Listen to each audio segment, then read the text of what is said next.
Le marché de l'immobilier neuf connaît depuis ces 3, 4, 5 dernières années une crise sans précédent.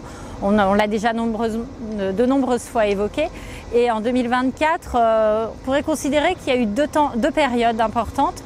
La première partie de l'année 2024 où on était sur la dure lignée de 2023 avec une difficulté de pouvoir commercialiser déjà nos biens, puisque le point de base, ça a été une difficulté de trouver des acquéreurs, parce que les prix du neuf étaient élevés avec l'augmentation des matériaux, parce que les taux d'intérêt étaient très élevés. On est passé de près de 1% à 4,5% de taux d'intérêt entre 2020 et 2023. Donc voilà, donc on était sur ces tendances-là.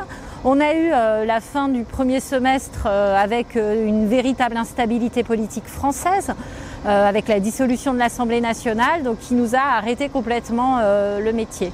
On se retrouve aujourd'hui sur le mois de juin-juillet 2024 dans une période où on a de plus en plus de stocks à vendre, des mises en chantier qui ne se font pas puisqu'on n'a pas fait la pré-commercialisation de nos opérations et du coup une réflexion sur des nouveaux permis à déposer ou pas, avec toujours la frilosité qu'on connaît des élus à mettre des nouvelles opérations dans leur centre-ville.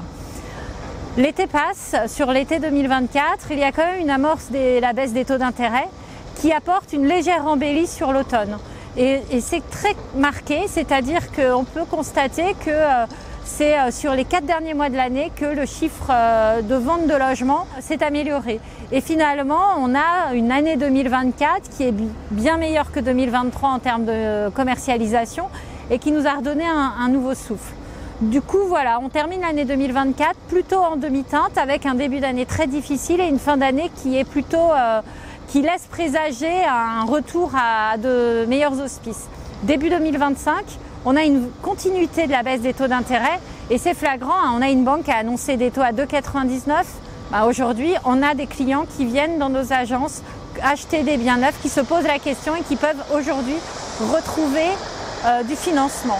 Retrouver du financement, c'est pas neutre, c'est-à-dire que ils avaient plus les moyens de pouvoir acheter un T3, donc ils allaient acheter un T2, un 2 pièces, pardon. Donc effectivement, ils disent je vais pas investir et donc j'attends. Ça veut dire que l'ensemble du marché a été complètement sclérosé, puisque le fait de ne pas avoir d'acquéreurs dans le neuf, ça bloque l'ensemble de la chaîne dans la transaction dans l'ancien, mais aussi à la location. C'est-à-dire que c'est des gens aussi qui ne vont pas quitter leur logement loué pour pouvoir s'installer dans du neuf. Et ce qu'on a pu voir aussi, c'est une typologie de clients qui a fortement changé, à savoir qu'on a eu des clients qui étaient plutôt des secondo-accédants. Donc dans notre jargon, ça veut dire que des personnes qui étaient déjà propriétaires et qui revendent leurs biens pour en acheter un. Et on a perdu très clairement la majorité de nos primo-accédants, à savoir nos jeunes ou nos jeunes familles qui veulent acheter pour la première fois leurs biens, parce que tension sur le PTZ et tension sur les taux d'intérêt. Voilà, on est aujourd'hui sur un début d'année 2025 qui est plutôt, on va dire, positif. On a quand même de la fréquentation dans nos bulles de vente. On a effectivement ces taux d'intérêt qui ont fortement baissé et donc qui amènent des clients de nouveau. Et on est un peu suspendu aujourd'hui. On a des clients qui ont des projets immobiliers, mais qui sont en attente de la mise en application de la loi de finances. Je pense notamment au PTZ, qui est une des mesures phares effectivement pour le logement. Et bien aujourd'hui, on a des clients qui sont prêts à s'engager dans un projet immobilier neuf, mais qui sont en attente de savoir quelle va être l'enveloppe qui va leur être allouée. Si aujourd'hui, le PTZ au 1er avril va être étendu sur l'ensemble des produits neufs, quelle que soit leur zone géographique et quel que soit le produit maison ou logement ou appartement, aujourd'hui, on n'a pas encore les éléments concrets de mise en application. Donc on est dans cet attentisme marqué. Et du coup, c'est un marché qui est un peu difficile dans la mesure où on a eu peu de mise en chantier. On a une baisse des autorisations de permis de construire et on voit que l'année 2025 va continuer de se dérouler avec en plus le nouveau couperet qui nous arrive dans notre métier, c'est mars 2026, les élections municipales. Quelle va être la stratégie des maires pour accompagner effectivement la construction, car on sait que très souvent les administrés sont d'accord pour qu'il y ait du logement neuf, mais surtout pas à côté de chez eux. Merci pour ce point précis. Nous sommes ici à Bassin avec une promotion qui est en cours de 155 logements.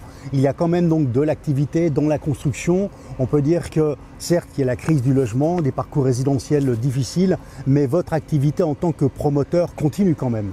Oui, alors elle continue à vitesse plus ralentie. Un projet comme celui-ci de 155 logements, c'est un projet qu'on a initié en 2019 et on va commencer les premières livraisons en 2025. Donc la difficulté de notre métier, et là c'est un bon exemple, c'est de comprendre le temps long.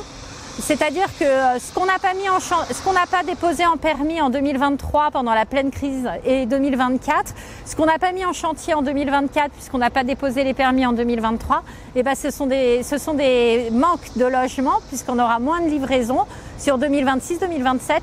Voilà, donc c'est vraiment ce temps long et cette compréhension du temps long qu'il faut anticiper. Aujourd'hui, c'est clair qu'on a une baisse forte des autorisations de construire et une forte diminution des mises en chantier. Dans notre activité, par exemple, on a des programmes dont on va faire les mises en chantier cette année, on aurait dû les faire il y a 1 an et demi. Donc c'est des décalages de livraison de 18-20 mois obligatoirement puisque tout se suit. Donc voilà. Et après, c'est aussi la difficulté du manque d'offres, tout simplement. On a des stocks qui diminuent. On voit que si la commercialisation en 2024 s'est plutôt bien tenue sur le secteur de Grand Chambéry, elle s'effondre plutôt sur Grand Lac, mais parce qu'il n'y a pas de produits à vendre. Est-ce que dans ce contexte, est-ce que ça peut faire augmenter les prix justement du marché? Alors, l'équilibre d'un projet immobilier neuf, et bien évidemment, c'est un marché d'offres et de demande, mais c'est un projet qui se traite très en amont, l'équilibre économique. Donc aujourd'hui, qu'est-ce qui pèse dans l'équilibre économique d'un projet immobilier? C'est les coûts de travaux, bien évidemment. Les coûts de travaux, ils sont impactés par, on l'a vu, l'augmentation des coûts de travaux qu'on a connus suite au démarrage de la guerre en Ukraine et de la crise du Covid. Et aujourd'hui, s'ils se sont stabilisés, on ne les voit pas baisser fortement, ce qui est normal. Le deuxième point qui va peser dans le coût, c'est le coût de la charge foncière. Donc c'est des projets qu'on a menés il y a 3 ans avec des équilibres économiques qui étaient là. Et puis c'est donc finalement les règles d'urbanisme en vigueur et notamment la densité de nos programmes. Donc notre capacité à pouvoir mettre un certain nombre de logements sur les terrains. Et on sait que les élus, même si le PLU nous permet de faire X logements, très souvent, ils nous demandent d'en faire moins pour que ce soit accepté par la population.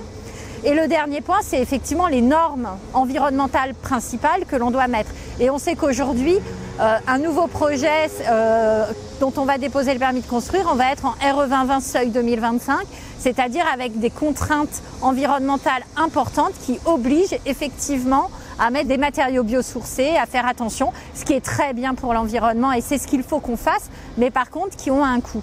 Donc finalement, on ne va pas forcément avoir les prix qui vont s'enflammer par une baisse de l'offre, mais on a de toute façon les prix qui ne vont pas baisser, même si on a une augmentation de la demande. Voilà, puisqu'aujourd'hui on a quand même des difficultés à écouler nos stocks. Alors comment voyez-vous le restant de l'année 2025 et l'avenir? Parce qu'il faudra un certain temps pour relancer cette inertie justement dans les programmes. On a vu une amorce de mieux fin 2024, on a vu des annonces quand même du gouvernement dans le projet de loi de finances qui favorise effectivement la construction. On voit aussi en parallèle des élus qui sclérosent de plus en plus leur PLU. On peut en parler sur le PLU du Grand Annecy globalement où effectivement il y a une densité qui est tellement faible que de toute façon il va y avoir des difficultés à sortir les projets. On a les élections municipales qui vont nous mettre, alors on a heureusement évidemment des maires bâtisseurs. Nous on vient d'obtenir 2 permis de construire qu'on a déposés à la fin de l'année, donc on sent qu'il y a des maires qui ont envie. Mais très clairement, l'année 2025 va nous aider à retrouver un petit peu de respiration si la commercialisation continue. Mais il y a des conditions. Il faut que les taux d'intérêt continuent de baisser ou en tout cas de se stabiliser. Il faut que le PTZ soit généralisé comme c'est prévu dans le projet de loi de finances. Le fait de pouvoir augmenter la possibilité de la transmission sans fiscalité sur 2 ans supplémentaires, c'est un élément aussi favorable pour aider nos jeunes primo-accédants à devenir propriétaires. Donc on a une année 2025, on met beaucoup d'espoir dedans. Maintenant, on est aussi depuis quelques semaines avec une pression géopolitique qui est telle que c'est difficile de se dire comment on va arriver. Ce qui est sûr, c'est que sur les 2-3 prochaines années dans la promotion neuve, le retard qu'on a pris, il va avoir du mal à se compenser. Je dirais que le maître mot de la situation actuelle dans votre métier, c'est la faculté de vous adapter. aux conditions extérieures. Tout à fait. Et de trouver un moyen de pouvoir répondre à la demande de plus en plus importante des gens de venir s'installer en fait sur nos territoires parce qu'on a une activité économique dynamique, parce qu'on sait qu'on est porté aussi par le marché de la Suisse qui nous emmène un certain nombre de clients qui veulent vivre en France et ça se répercute, la Haute-Savoie est évidemment en première ligne, ça se répercute sur la Savoie déjà par le marché de Grand Lac, mais ça arrive déjà aussi sur le marché de Grand Chambéry et un marché qui reste dynamique aussi par l'immobilier touristique de montagne.